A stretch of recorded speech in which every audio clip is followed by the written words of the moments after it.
কারোর কাছে বিচার দিলাম না, কোন মানুষের কাছে বিচার আমি দিলাম না, আল্লাহ তোমার কাছে বিচার দিয়ে দিলাম।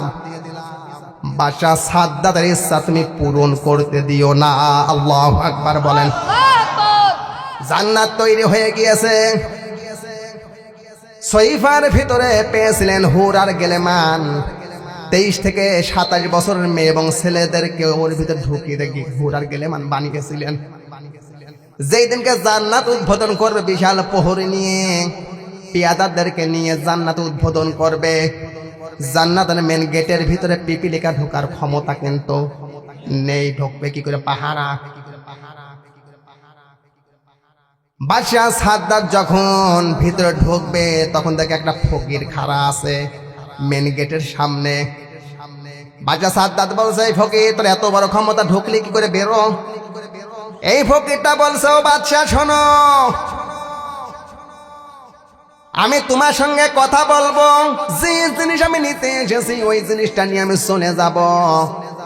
বাদশাহ সাদ্দাত বলছে, জানো 20টা বছর ধরে 22,000 শ্রমিক কাজে লাগিয়ে আমি জান্নাত তৈরি করেছি। কয় বছর লেগেছিলেন? 20 বছর লেগেছিলেন জান্নাত তৈরি। শ্রমিক ছিল 22,000। ফকিরকে বলেছেন, ফকির, আকাঙ্ক্ষা নিয়ে আছে, কল্পনা নিয়ে আছে, জান্নাতে ঢুকবো কবে? আল্লাহু আকবার বলেন। 20,000 বছর, 20 বছর 22,000 শ্রমিক নিয়ে জান্নাতের ভিতরে প্রবেশ করবে, এত আকাঙ্ক্ষা নিয়ে জান্নাতটা ওই দিনকে তৈরি করেছিলেন।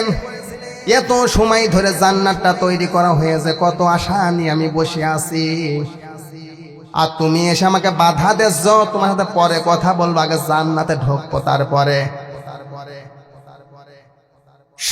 এই জায়গা ফকিরটা বলছে, বাদশাহ, কথা না বলে তোমাকে আমি ঢুকতে দেব না। ঠিক আছে, তোমার কানটা শুধু আমার দিকে আগিয়ে দাও। এই বাদশাহ সাদ্দাত খালি কানটা আগিয়ে দিয়েছে, বলছে, আমি কিন্তু ফকির না, আমি আজরাইল। আল্লাহু আকবার বলেন। আমি কিন্তু দুনিয়ার কোনো সাধারণ ফকির না, আমি হাসান আজরাইল, কাউকে খাতের করি না। কথা বলেন ঠিক কিনা? বাদশাহ সাদ্দাত ঘোড়ার উপর বসে আছে। বাদশাহ সাদ্দাত বলতেছে, আমাকে যদি একটুখানি সময় আমাকে দেন, আমি যাব আর আসব, আমি যাব আর আসব, বেশি সময় আমি নেব না, আমি বেশি কষ্ট কাউকেও দেব না। এই কথা বলে বারবার তার কাছে বলতেছে, আমাকে একটু যেতে দাও। 20টা বছর ধরে 22,000 শ্রমিক কাজে লাগিয়ে জান্নাত বানিয়েছে, কত আশা নিয়ে, আমাকে ঢুকতে দাও, যেই চলে আসবো। হবে? এই জোরে বলেন, হবে?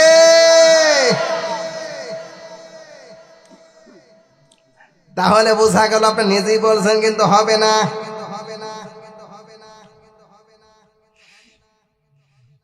কত মানুষের রূহ বাইর করেছে আজরাইল। আমার মনে আছে ক্লিনিক থেকে একটা বাচ্চা কোলে করে নিয়ে আসছে, অনেকদিন ভর্তি ছিলেন। ডাক্তার বলছে বাইরে যে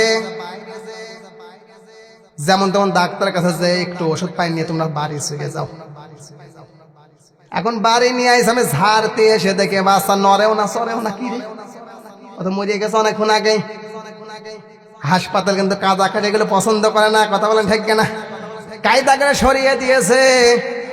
ডাক্তার এসে বলল, ঘন্টা তিনেক আগে বাচ্চাটা মারা গিয়েছে, মাও টের পায় নাই। আজরাইল বলছে, আমি বাচ্চা, ছোট্ট মাসুম বাচ্চা, তার মায়ের স্তনে গাল লাগিয়ে শোষণ দিয়ে দুধ খাচ্ছে, কখন জানে ঘুমিয়ে গেছে নিজেও জানে না। এখন দেখে আমার সন্তান মারা গিয়েছে। প্রত্যেকটা মানুষ যাদের রূহ বাহির করতে এসেছে আজরাইল, প্রত্যেকটা মানুষই ওই দিন আজরাইলকে বলছে, আজরাইল, আমার শেষ একটা ইচ্ছা আছে, মেহেরবানি করে আমাকে আপনি ইচ্ছাটা পূরণ হতে দেন।